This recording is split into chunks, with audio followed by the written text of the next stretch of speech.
Good morning, everybody. I hope you guys are having a great Sunday morning. Hello, Hestel. I know you're not here right now, that you're doing other things, but thank you for coming in and showing me a little bit of love. And I hope that you guys are going to come in soon. But even if you guys are watching my video on replay, that's absolutely fine. I know it is Sunday morning at 9 a.m. So I know that a lot of you are doing other things at this time of the day, this week, and so forth. But I hope that you catch me on replay, guys. So, some of you might have heard, this is relatively recent for me. Unfortunately, Great Farmer Freelance has decided to step away from YouTube for a little bit, and has consequently deleted his channel. So if you're looking for him, you won't be able to find him right now. Um, I'm both happy and sad about this news. It sounds weird to say that, I know, but I'm going to explain myself. I'm happy for him, because obviously he needed to take a moment away from YouTube. He, has his personal reasons. I think he did in his last video explain, but obviously I didn't see it and it's no longer available on YouTube, so I can't go back and confirm that whether it's true or not. And I haven't spoken to him. I did send him an email. Hopefully he's going to respond, but I haven't heard any news from him directly recently. Um, but regardless, he decided to step away from YouTube for a bit. There was, of course, Hurricane Fiona that affected him directly and people living in his area. So, of course, he had to, deal with the aftermath of that as well. So I'm, happy for him that he did make that decision because, I will, say this for everybody. If you need to step away from YouTube, don't be afraid to do so. Hey, Tasha, good morning. Oh, it's permanently? Okay, I didn't know that, Tasha. I thought he was going to eventually come back, but there you go, guys. He's decided to leave permanently, which saddens me even more because that's my other point that I'm going to make in a second. But yeah, sometimes we have to make the decision to either leave temporarily or permanently YouTube, for a whole myriad of different reasons. Shane, Great Farmer Freelance, had his reasons for leaving. But for a lot of us, it's a question of, hey, this isn't working out the way I wanted it to, or I, have personal troubles or whatever. So if you feel that you need to leave YouTube either temporarily or permanently, don't be afraid to do that, because although I know, and I'm sure Tasha and several other people will feel the same way, we'll miss him greatly. And I do hope that he changes his mind, and I do hope that he comes back to YouTube eventually. But even if he doesn't, I wish him the best of luck. And I am sad about him leaving.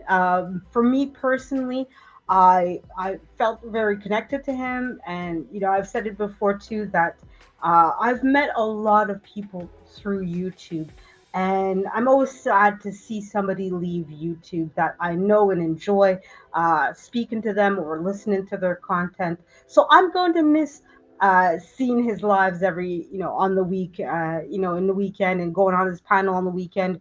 I felt like I was developing a routine with him. So I definitely am going to miss Shane a lot here. And I have no problem admitting that. I like the guy. And I miss having conversations with him and talking to him. So, you know, uh, you know, okay, he's not responding to anyone. Okay.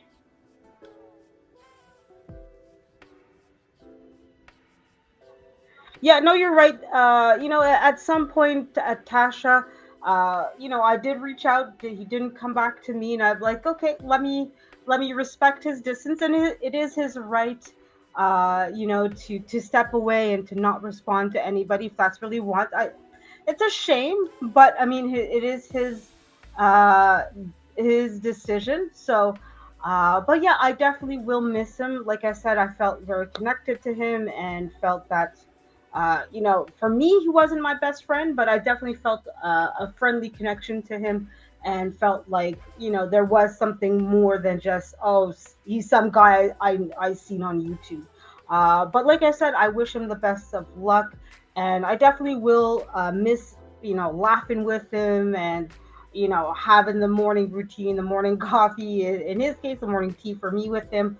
Like this morning, it would have been nice to like hand the ball over to his live and tell me, okay, let's go see Shane on his live and all that. But like I said, I don't hold any ill will towards him. He's a great guy, wonderful husband, wonderful father. So I wish him the best of luck.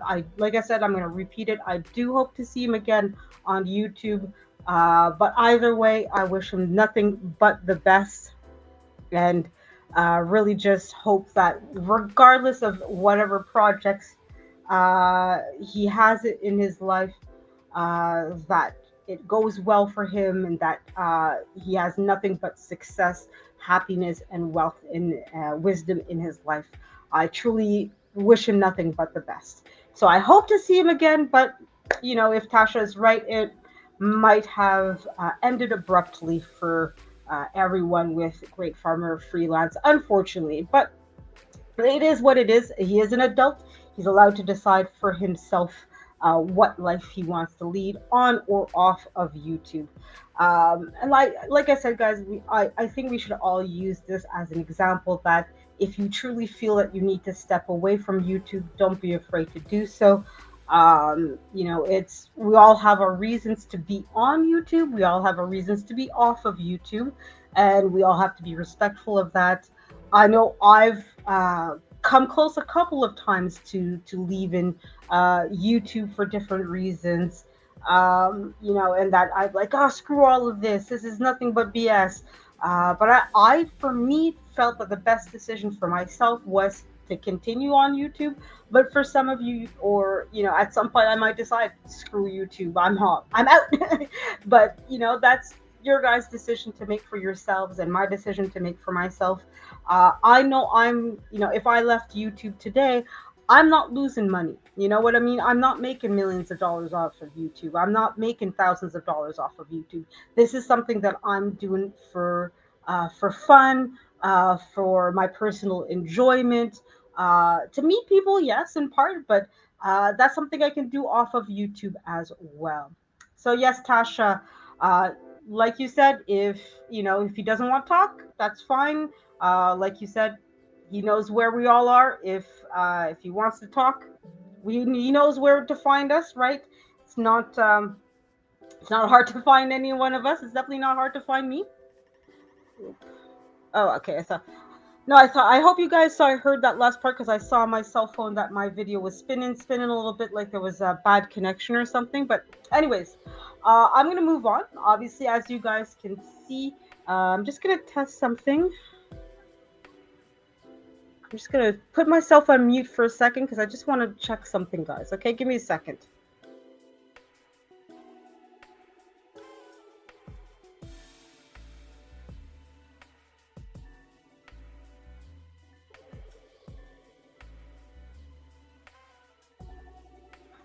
Sorry, guys. I just wanted to be sure that you guys could hear my music. So that's my other advice that I always tell people, and I've repeated and said this before as well. Always try to have your live playing on another device, through another account. Not only do you get some, it helps you with your algorithm, but you can check. I want to make sure that you guys could hear me properly and hear the music I have properly. So that way, like I said, once you have another your live going somewhere else, you guys can make a certain amount of verifications. So anyways, I hope everything is well for you guys. Tasha, I hope your Sunday morning is well. I hope your knee is doing better, because I know that you went through surgery recently. So I hope you're feeling up and at him quite a bit. But I know a knee surgery isn't an easy, quick recovery. That it's something that you'll probably have to deal with for some time at least. So, anyways, I'm going to get on with the subject of my video, which is, of course, basically a haul that I got from the Pointe-à-Callière Museum. That's the other thing I forgot to do. I'm going to talk a little bit about the museum itself. I'm just going to call up the website itself. So just give me a second while I do that, guys. So the Pointe-à-Callière Museum is a archaeology museum. So of course it focuses on, of course, archaeology and history as well. In consequence, not this weekend, but last weekend before or the weekend before that, I'm not too sure. Oh, I see that. Oh, hello, fantastic couple. Thank you for being here. I think this is the first time I see you here with me. Thank you very much for being here. And if I am wrong that you've been here before, sorry about that. But either way, I hope that you're enjoying your live here with me and that you're having a great day, a great Sunday morning. At least it's Sunday morning where I live. So it's 9:17 for me Sunday morning. And I hope you're having a great time. Thank you very much for being here, sister. Pointe-à-Callière Museum is in Montreal, and a couple weeks ago they had a the last weekend for the Viking exhibit. It was very crowded, so it was a bit annoying, especially for me who takes a lot of photos. I had to wait sometimes quite a few minutes to take all the photos that I needed to take, so it was a bit annoying for that. But overall, I really liked it. I really had a good time at the museum. I enjoy museums. I never thought I would be that girl that loves museums. Oh, the Taylor. Oh, your second channel. Okay, got you, got you. Okay, so I'll take a mental note of that. But thank you for being here, whether under your second account or your main account. I always appreciate having you around here. And guys, don't be afraid to connect with each other and to check each other's channels out as well. So I'm going to show you guys the Pointe-à-Callière Museum, their website. So it is, like I said before, an archaeology and history museum. It's a very beautiful museum. I'm going to try to find some photos of it as well in a moment. But first, I'm going to at least get you guys onto the website that you can see what here we are. So this is the website for the Pointe-à-Callière Museum. So right now this is their current exhibit that they have going on right now. And as you can see, you also have this one where you can pretend to be a pirate or a privateer. That's as you can see, a permanent exhibition. And then we can see here what's coming up eventually, right? So that's always fun, right? So some of the other things. So it's really fun to go in and to this museum. It is a nice interest in archaeology museum and so forth. So that's really a lot of fun here to do. Let me see if I can go back to past exhibitions.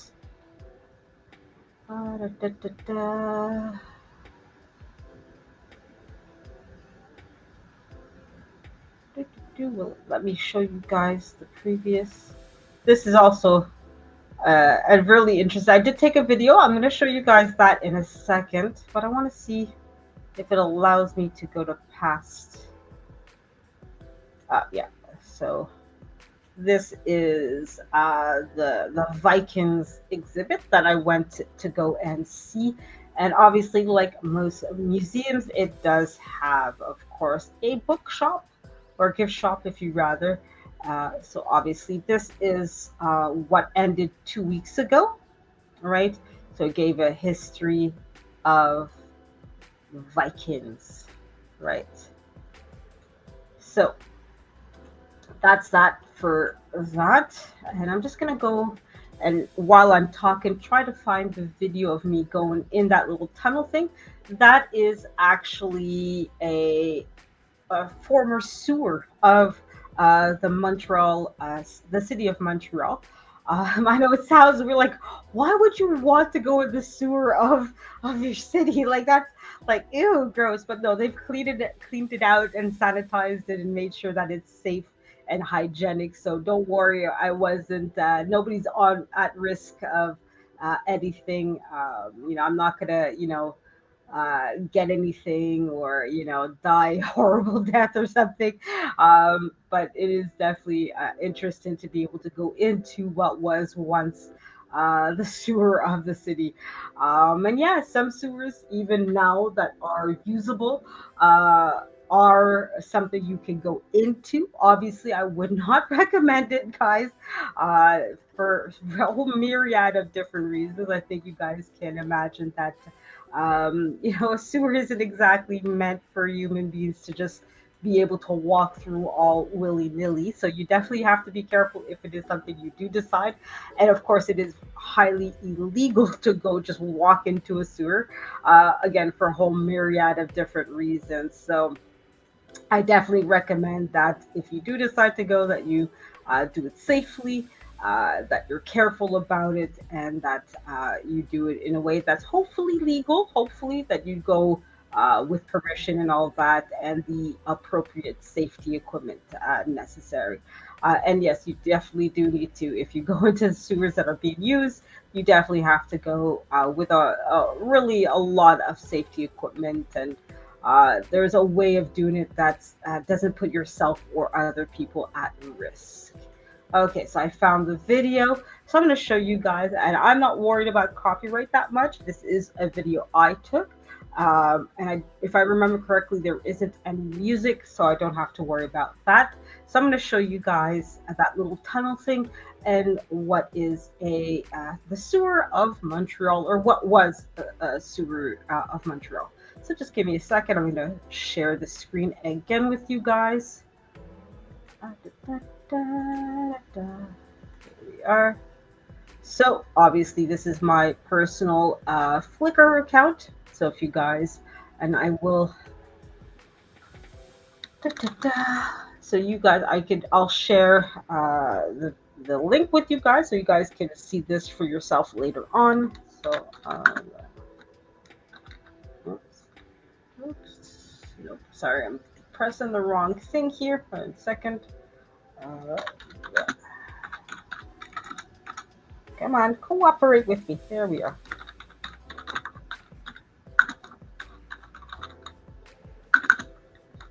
There we are. So guys, feel free to check that out later on for yourselves as well.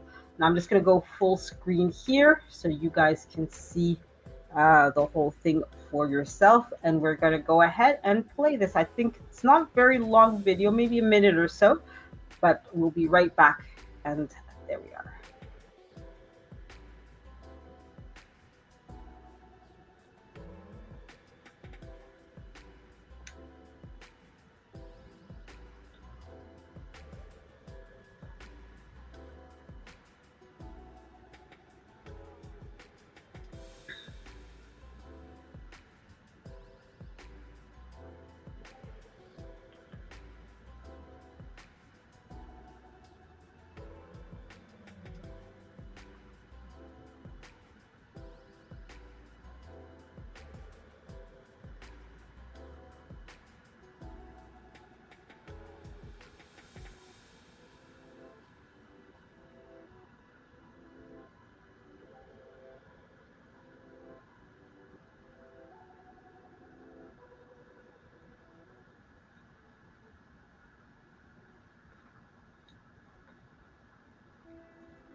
And that's that. So as you guys can see, that was a nice little walk around the Montreal sewers. What was the Montreal sewers? So it's very interesting. I like the museum. Um, I'm not a big fan of history and know every last little event, but it's always fun to see what our ancestors or other groups of people did way back in the day. So now, of course, I'm going to show you guys the quote-unquote book haul that I had from the museum. So I'm just going to bring up the other books that I had, and I'm going to show you guys. Now, I bought 5 books from them. It cost me about 150 bucks, so it was pretty expensive book haul. I could have gotten a discount if I was a member of the museum, but I'm not. So that's another thing that I suggest if you are interested in museums, try to become a member because it often gives you discounts at the bookshop. So if you're going to spend over $100, typically it's 10 to I've seen 10 to 15%, every once in a while 20%. So you guys can do the math. A 10% discount on 150 bucks, that would have been a good $15 off. So that makes a big difference in the pocketbook. Obviously, if you're only buying $2-3 worth, what it's 20 cents or something, so you're not getting a huge discount or something, but it can help when you're spending quite a bit of dollars at the museum for whatever souvenirs that you're getting. So I'm going to show you the books that I bought now. So I'm just going to go and okay, I just want to make sure to set up my camera in such a way that you guys can see everything. And all right, give me a second here, guys, and then we're going to turn on my camera. So hello, guys. So as you can see, these are the books that I bought. This is just other books behind here that are something else, but I'm going to show you guys my lovely little book haul. So as you can see, I bought this book, Vikings, Dragons of the North Sea. So obviously this is a book that was related to obviously the exhibit that I went to see. So that's really a lot of fun, and it gives you a lot of explanations and goes into greater details as to what was presented. They do, like, basically how this one is made, like this here. You guys, I know you guys can't really see it 100% very well, but this was shown at the museum. But here, as you can see, you get a greater explanation. So they'll go more into details of the exhibit. So oftentimes, if you'll have a book on the exhibit, that's usually what they'll do. They'll show you the items that were shown as it was shown in the museum, and then go into greater details. So for somebody like myself, who, like I said, takes a lot of photos when going to the museum, it's always fun because that way I can add to the photos that I take. And as you guys saw, I put my photos on Flickr, so I'm able to add more information to my photos that I would have been able to without the book. Right, so I know you guys can't see it very well. I know I have a shitty camera that's really up close, so obviously you guys aren't seeing everything, but you guys have the general idea that what it's about. So yeah, so I can't remember how much this one cost. These smaller ones, so these two here, if I remember correctly, cost me maybe $15-20, and then the other ones, the big thicker ones, are what really cost me way more. So that's the one book I bought. This other one, this was another the Queens of Egypt. This was another exhibit at Pointe-à-Callière from quite some time ago. I think it was a good 7 or 8 years ago, if I remember correctly. So of course it talks about mummies and Egyptology, ancient Egypt, all that stuff, right?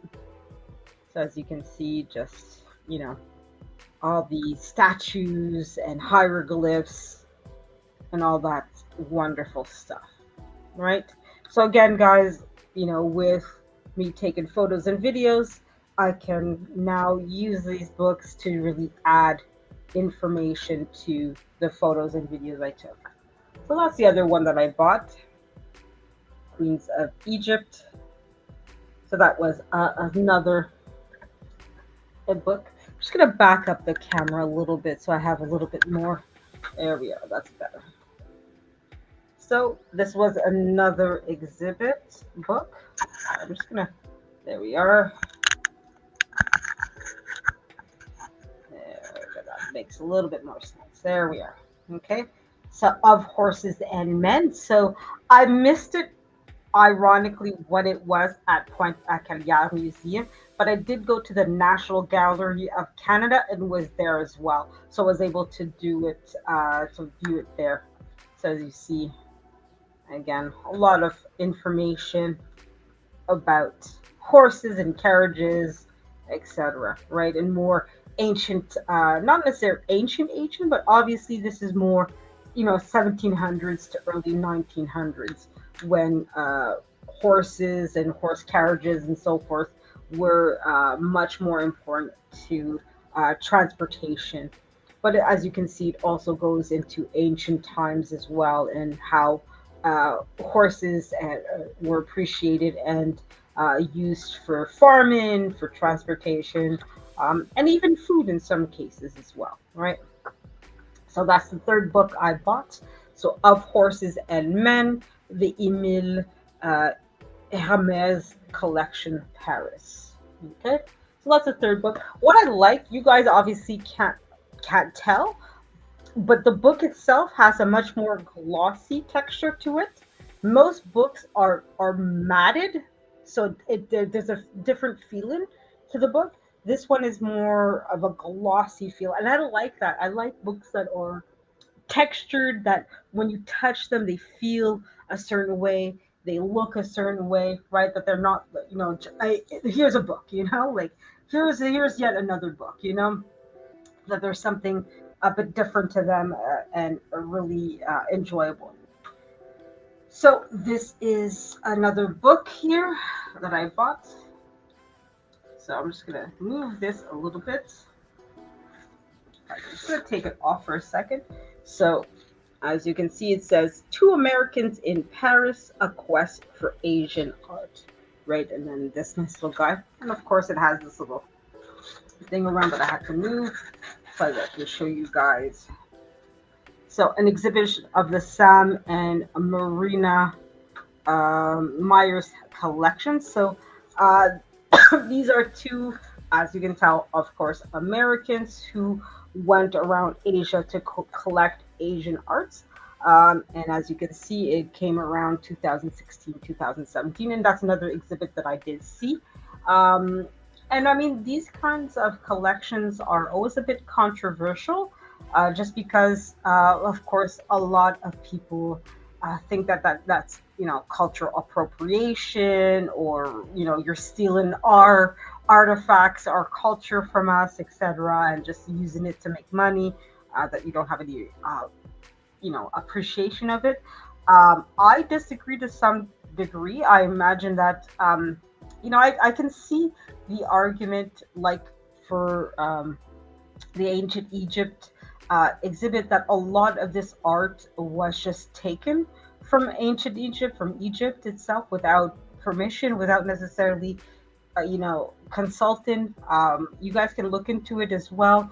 But for ancient Egypt, for example, a lot of the mummies were burnt, were used for paint, were used for other things as well, other than just saying, hey, these are, our ancestors or ancestors of other individuals. Let's be respectful. Let's show and educate people without being disrespectful. So there's a lot of things that were done that are deplorable, and most of us would not agree to do nowadays, right? But obviously, this was not the mentality back then, and a lot of people just felt that they could just take and go with whatever they felt like they can take with them, right? So obviously things are done differently now when it comes to museology and depicting ancient cultures.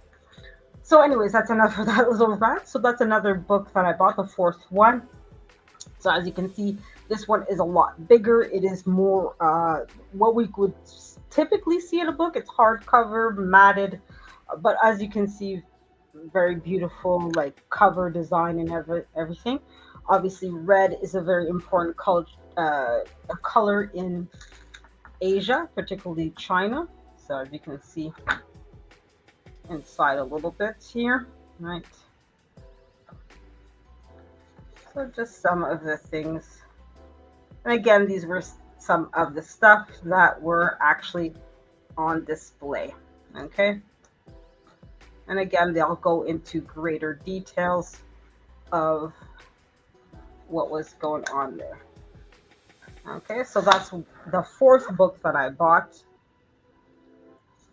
at the Pointe-à-Callière Museum. And the last book, this wasn't something that's related to an exhibit, at least not that I'm aware of, but I definitely like this kind of stuff. As you can see, it's Cabinet of Curiosities by Patrick Maurice, yeah, Maurice. And for those of you who don't know what a Cabinet of Curiosities is, I'll go into explanation in just a second. I just want to at least show you guys the book, right? So again, it's might be related to an exhibit, but I don't think it was. Um, but we could definitely look into that. So as you can see, right? So that was my book haul from the Pointe-à-Callière Museum. So a cabinet of curiosity is back in this, 1800s when travel in the world was something that was limited to people that were a little bit more wealthier, had a little bit more means to them.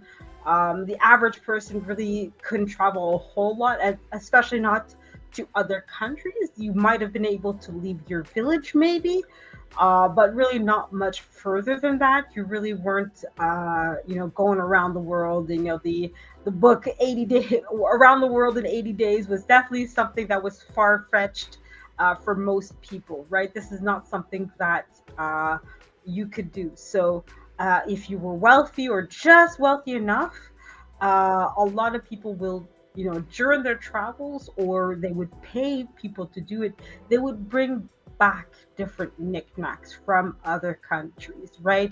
So things that were not typical to your own, right? So you would often see, for example, if you were from London, you would see a cabinet of curiosity that had seashells in it, or pufferfish, or mummies, or things from Japan or China, because for the average Londoner, going to Asia, going to Africa, going to Latin America was not something you would typically do, right? So if you want to, quote unquote, show off your wealth a little bit, what would you do? Well, you would, build up your cabinet of curiosity. So, was a cabinet of curiosity is something that would have artifacts from around the world that you would show that, hey, I either have the money to buy these things, or that I would, have enough money to travel and go to other countries and, bring back these things from these other countries. So it was really, not only to have a talking point, but to sort of like a status of wealth a little bit as well. So obviously people would like, if you never saw a pufferfish, you would think, oh my God, what is this? This is crazy. This is definitely very unique and different. For most of us nowadays, we've at least seen pufferfish on videos and, maybe in real life if you've gone to a Japanese sushi shop or something, because pufferfish are a delicacy in Japan. So, and some of you might have been lucky enough to go to Japan yourself and maybe swam where pufferfish are found, etc. Right? So for us, having a cabinet of curiosity, that's not something that would impress anybody. I don't even think people would know what a cabinet of curiosity is. And for us, it's like, wouldn't that be a museum? Like, I guess a museum is a very large cabinet of curiosity, since you're, bringing things from around the world and showing it off to people and educating people on it. But, it's not quite that. Obviously, there is some difference between a cabinet of curiosity and a museum. So that's my haul from the Pointe-à-Callière. I just gonna go on mute again for a second, guys, because I did want to show you guys something else, but now I'm not seeing where it is. So I'll be right back in 2 minutes. I'm just gonna put the music on a little bit louder, and I'll be right back, guys. Give me 2 seconds.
All right, I'm back, guys.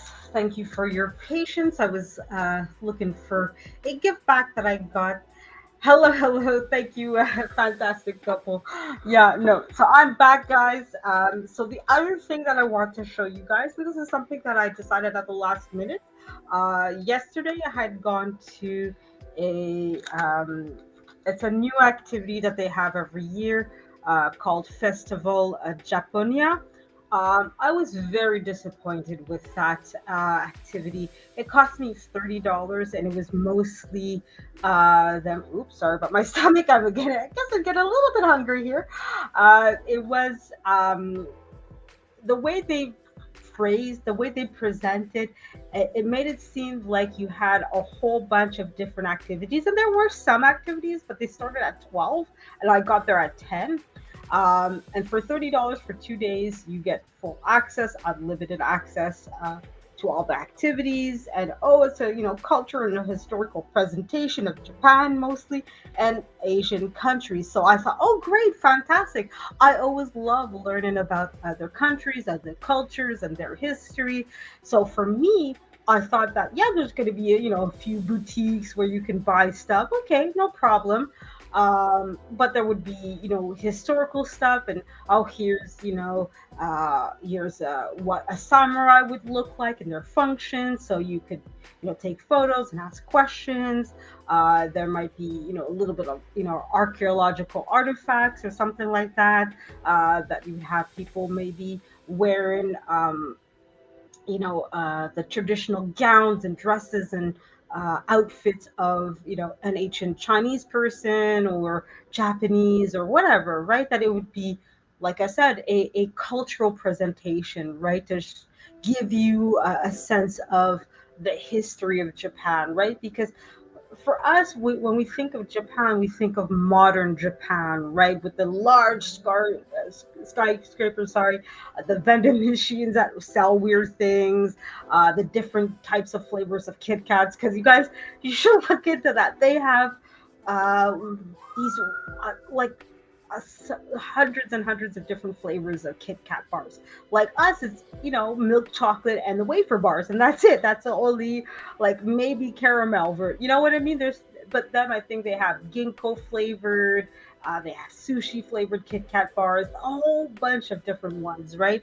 And I thought, okay, if you're, coming in, yeah, you're selling those different versions of the Kit Kat bars, okay, no problem. I'd like to taste one. That's, fantastic, but I thought it would be a lot more historical. But no, it was mostly just shops that were, from what I could tell, run and operated by local Montrealers, right? So not Asian people that were just looking to make a quick buck on somebody else's culture. Um, I'm sorry if what I said is offensive, but I'm kind of on the fence, on that kind of thing. I don't, for me, if you're presenting your own culture and making up a buck off of it, not a problem. You know what I mean? But once I see people from other cultures selling other people's products, it's like it feels a little bit wrong to me, a little bit. You can do it if you want to. Like for me, it's authentic when it comes from a person of that culture, of that country, right? Um, but that's just my personal opinion on the matter, right, guys? So you can disagree with me if you want to. That's absolutely fine. I'm not out here trying to moralize people and you're a horrible person if. No, I'm just giving you guys my personal opinion. But anyways, they gave a quote unquote gift bag, and again, I was disappointed in the gift bag. It's literally because when you hear the word gift bag, right, you're thinking of an actual bag, right, of stuff. And some of it you expect it to be, hey, come and buy, my product, and I'll give you a 10% discount or something, right? It literally, and I'll show you guys. I'll go back on camera again here. Give me a second. Oh no, that's not what I want to do. I want to go on. Share. No, no. Sorry. Yeah, no, it's right here. Okay. Literally, as you guys can see, it's literally a small brown paper bag that you would use to put a lunch in for your kid or a snack, and they just stamped Festival Japania on it, and that's it. Like this is their whole. As you can see, it's not very big. It's like to me, it's like, okay, what was the point of saying, hey, you get a gift bag if you spend $30? This isn't, to me, this isn't a gift bag, you know. But anyways, and as you can see here, you have, again, oh, you want to advertise your products and services. Okay, no problem. Semi interested. Okay. So as you can see, there's an advertisement on how to become a samurai, right? Okay, that's semi interesting, right? So I was kind of expecting that much. Not a problem, right? Then again, some more advertisement of different, right? Kendo club, right? So this as well, right? This I'm not too sure what it is, but maybe it's part of an activity. So I was kind of disappointed with this, that it's, mostly advertisement for, all right, then just a little sticker here or card, and then, get some more advertisements on the martial arts.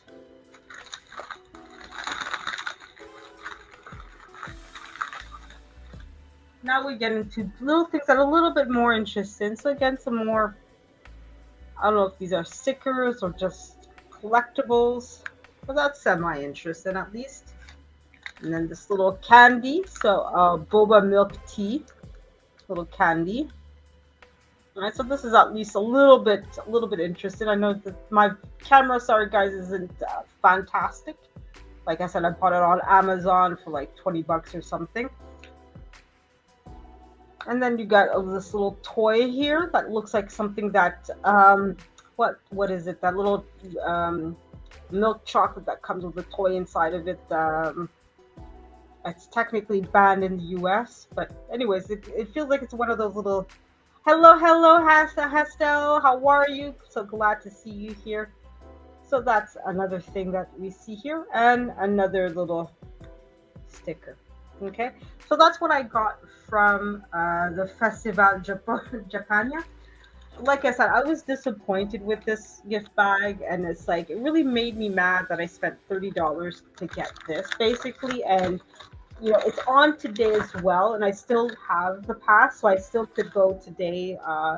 It's and still enjoy at least some of the activities if I really wanted to. But I was just so mad and disappointed that I don't think I will. But it was just really annoying that to me it felt like it came off as something that they were going to present the Japanese culture and talk about life in Japan, either in yesteryears or currently, and maybe talk about a lot of other cultures, and the Philippines, China, Mongolia, all these other countries, right? But it just felt like I spent $30 to buy stuff. You know what I mean? That's like it felt like it was just more of that than anything else. But anyways, but the other activities, because I was so frustrated, I decided, okay, let me go to what's called the, let me get the right name. It's not really a museum, but it's an exhibit hall. And they had,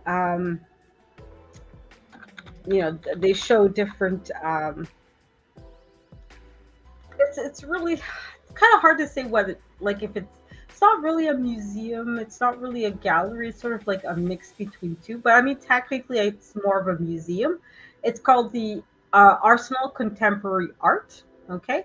And I was expect, okay, it's going to be a little bit of a little thing, and I was expecting to pay maybe $20-$30 to go in, but they're like, no, it's actually free because they're setting up their next exhibit there, which is going to be about Pink Floyd. Right now, they have an exhibit that's on. It's called Jardin Intérieur, so inside gardens, right? which was very interesting. And I was also happy that it was for free because, well, they're setting up their next exhibit. It's going to be loud and dusty and, really annoying. So it was free to go in. So normally it would have cost me 40, $50 to go in, but this time it cost nothing. So I was really great opportunity and really was able to enjoy that. So I'm going to show you guys the website for that website for that museum. So it's called the Arsenal Contemporary Art. So as you can see, this is what was presented on top here. So you do actually see those. Okay. So that was really fun. So this is the current exhibit that's going on right now.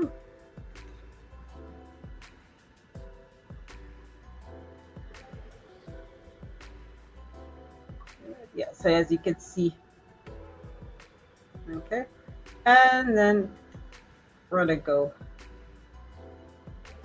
right.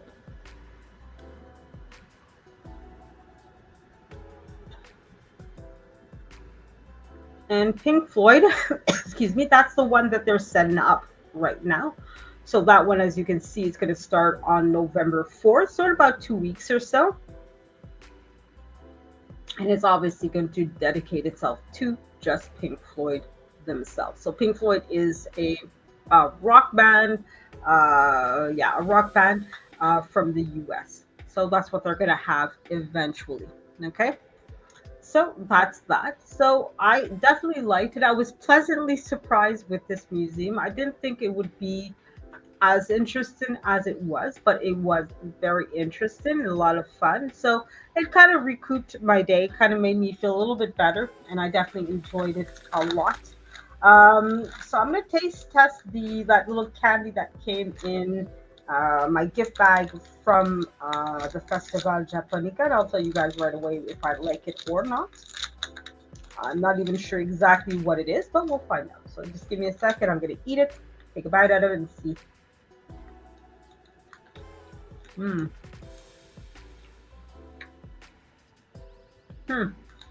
It's definitely interesting.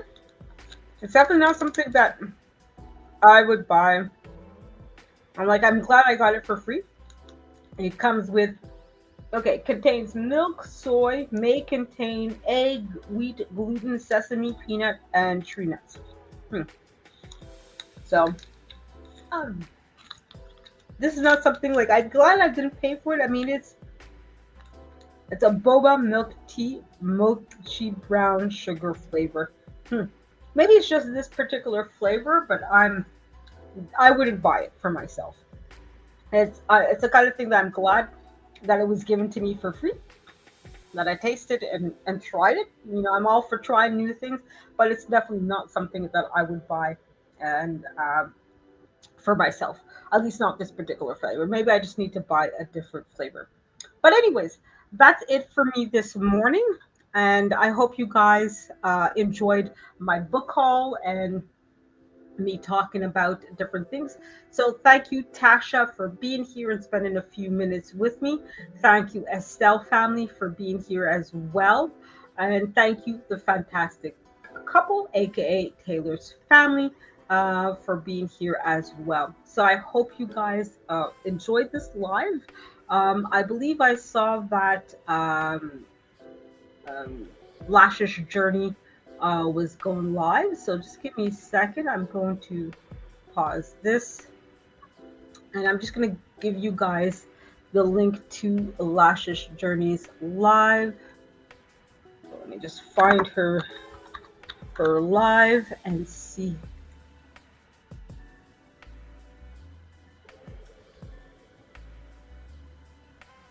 There we go. So I'm going to give you guys the link to her live.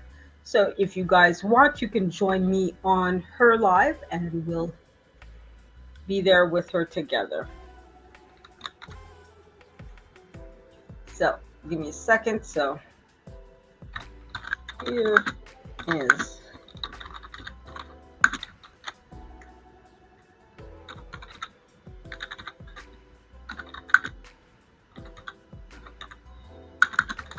So that's the link to Lash's journey and her life. So I'll be there in a minute. So I hope you guys, like I said, enjoyed this live and had a great one. I hope your Sunday morning is as fantastic as you guys all are. You guys know you're fantastic. So I hope to see you at Lash's Journeys live. And if not, I hope to see you guys in these YouTube streets, and I hope that your day and week go fantastically. So thank you guys again for being here and spending a few minutes with me talking about several different things and enjoying my book haul. So that's it for me today, guys. Have a wonderful Sunday morning, and I hope everything goes fantastically for you guys. Bye, everybody.